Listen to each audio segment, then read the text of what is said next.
Assalamualaikum warahmatullahi wabarakatuh. Halo semuanya, perkenalkan nama saya Cinta Clarissa Gunaidi dan saya bersama teman saya, Desta Ahmad. Kami berdua dari kelas 10-10 dan akan menjelaskan tentang visualisasi data, yaitu bagian dari analisis data. Kemudian, kita akan masuk ke daftar isinya. Yang pertama itu ada pengertian visualisasi data, yang kedua itu ada pentingnya visualisasi data, yang ketiga itu manfaat visualisasi data, yang keempat itu komponen visualisasi data, yang kelima itu ada langkah proses dalam visualisasi data, dan yang keenam itu ada jenis teknik visualisasi data, yang terakhir ada tujuan visualisasi data. Untuk pengertiannya, jadi visualisasi data itu adalah proses mengubah data mentah yang biasanya kompleks dan dalam jumlah besar menjadi bentuk visual seperti grafik, diagram, atau peta. Tujuannya adalah agar data tersebut lebih mudah dipahami dan diinterpretasikan. Dengan bantuan alat visualisasi, informasi tersembunyi seperti pola, tren, dan hubungan antar data bisa terlihat jelas sehingga memudahkan pengambilan keputusan yang lebih akurat dan efisien. Lalu, saya akan menjelaskan dua pentingnya visualisasi data. Yang pertama ini ada, di era digital, organisasi menangani data dalam jumlah besar dari berbagai sumber, seperti situs web, media sosial, atau sistem internal. Tanpa visualisasi, data ini bisa sulit digunakan. Visualisasi membantu mengubah data menjadi informasi bermakna yang mendukung pengambilan keputusan, perencanaan strategis, dan peningkatan intelijensi bisnis. Yang kedua itu ada visualisasi data mempermudah pemahaman pola, tren, dan anomali dalam data secara tepat. Dengan tampilan grafis seperti grafik, diagram, atau peta, informasi kompleks bisa disampaikan dengan cara yang lebih intuitif, sehingga bisa dipahami oleh berbagai kalangan, termasuk mereka yang tidak memiliki latar belakang teknis. Kemudian, saya akan menjelaskan dua manfaat visualisasi data. Yang pertama itu ada pengambilan keputusan yang lebih cepat dan strategis, yaitu visualisasi data membantu pemimpin melihat gambaran besar dengan cepat, memahami tren, serta menemukan pola penting.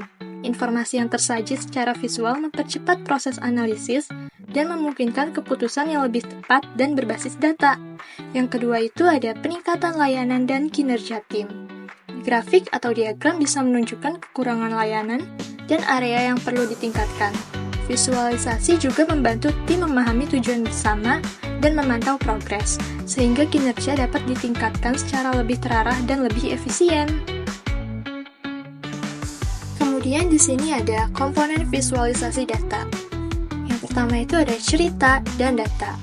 Visualisasi data berawal dari cerita atau tujuan analisis yang ingin dicapai, seperti memantau performa, mencari pola, atau memprediksi penjualan. Untuk mendukung hal ini, data yang digunakan harus dipilih dengan tepat, kemudian dibersihkan dan disiapkan agar bisa divisualisasikan secara akurat dan relevan. Yang kedua itu ada visual atau tampilan. Setelah data siap, langkah berikutnya adalah memilih untuk penyajian yang sesuai, seperti grafik, diagram batang, atau peta. Visual yang tepat akan mempermudah pemahaman, memperjelas informasi penting, dan mendukung pesan utama yang ingin disampaikan kepada audiens. Selanjutnya, saya akan menjelaskan langkah-langkah dalam proses visualisasi data. Yang pertama ini ada pra-pemrosesan data, yaitu sebelum divisualisasikan, data harus diproses dulu. Proses ini disebut data pre-processing. Yang pertama itu, data mentah seringkali memiliki kesalahan. Contoh, gaji ditulis dirahasiakan. Yang kedua, data harus diubah ke bentuk numerik agar bisa dihitung atau divisualisasikan. Yang ketiga, contoh kode digunakan untuk menghapus simbol dan mengganti teks dirahasiakan dengan angka 0. Yang kedua, ada visualisasi data bar chart, yaitu untuk menampilkan data dalam bentuk diagram batang. Yang pertama itu, gunakan library Python Plotly. Yang kedua, tambahkan kode import Plotly Express as px. Yang ketiga, buat data frame, lalu gunakan pxbar untuk membuat bar chart. Yang keempat itu output diagram batang berdasarkan instansi dan gaji. Kemudian yang ketiga ada prapemrosesan data lanjut, yaitu masalah diagram tidak bisa valid jika lowongan dengan posisi sama dari instansi berbeda dikelompokkan hanya berdasarkan instansi.